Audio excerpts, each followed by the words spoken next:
जरांगे पाटील यांच्या आंदोलनातील शरद पवार हे पहिले राजकीय बळी ठरलेत। शरद पवारांची पूर्वीसारखी सार्वत्रिक इमेज राहिली नसून ते फक्त मराठ्यांचे नेते आहेत अशी त्यांची प्रतिमा बनली आहे, अशी टीका वंचित बहुजन आघाडीचे प्रमुख ॲडव्होकेट प्रकाश आंबेडकर यांनी केली आहे। सांगलीमध्ये प्रकाश आंबेडकर हे प्रसार माध्यमांशी बोलत होते। शरद पवार यांच्या इशाऱ्यावर जरांगे पाटील यांनी आंदोलन करत होते हे आता क्लिअर झालंय, अशी टीकाही प्रकाश आंबेडकर यांनी यावेळी केली। लोकसभापेक्षा विधानसभेची स्थिती वेगळी बनली आहे। लोकसभेला दलित आणि मुस्लिम मतदारांनी इंडिया आघाडी म्हणजेच राज्यातील महाविकास आघाडीला मतदान केलं होतं। मात्र महाविकास आघाडी ही सत्तेतील प्रतिनिधित्व देत नसल्यामुळे येत्या विधानसभा निवडणुकीत दलित आणि मुस्लिम मतदार हे महाविकास आघाडीच्या बाजूने मतदान करणार नाहीत, असं सांगून प्रकाश आंबेडकर पुढे म्हणाले, हिंदुत्ववादी संघटना दंगल करण्याचा प्रयत्न करत होती, पण सामान्य जनतेनेच दंगल होऊ नये असं ठरवलं। पण दंगल झाल्या नाहीत। धर्माच्या नावावर राजकारण करणाऱ्यांना लोक नाकारत आहेत। हे सगळ्यात मोठं जरांगे पाटील यांच्या आंदोलनाचं कॅज्युअलिटी असं जर म्हटलं तर मराठा नेते शरद पवार कॅज्युअलिटी आहेत असं मी त्या ठिकाणी मानतो। त्यांनी आत्तापर्यंत जरांगे पाटील यांची जी मागणी होती की मराठा समाजाला ओबीसीतून आरक्षण द्यावं ही जी मागणी होती, त्या मागणीला त्यांनी अत्यंत स्किलफुली असं म्हणता येईल, शिताफीने असं म्हणता येईल की टाळत आले अशी असणारी परिस्थिती आहे।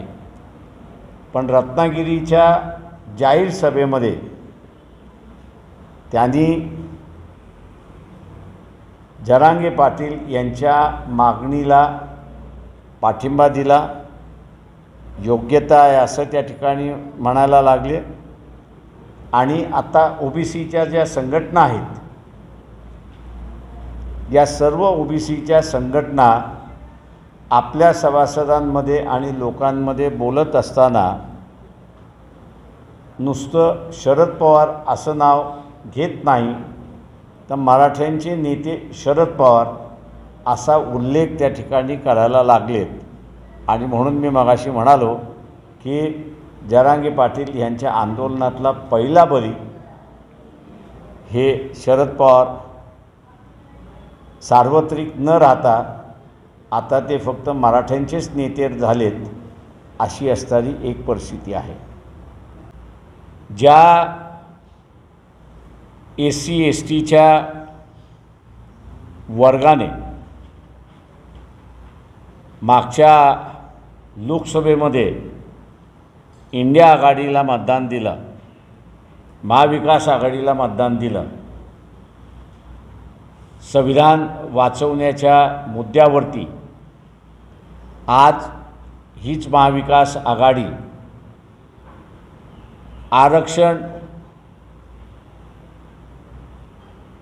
हा त्या घटनेतला एक महत्त्वाचा मुद्दा आहे। हिंदू फिलॉसॉफीच्या शब्दामध्ये बोलायला झालं तर आत्मा आहे असं मी त्या ठिकाणी मानेन। तो आत्माच काढून घेण्याचं कामकाज महाविकास आघाडी त्या ठिकाणी करते।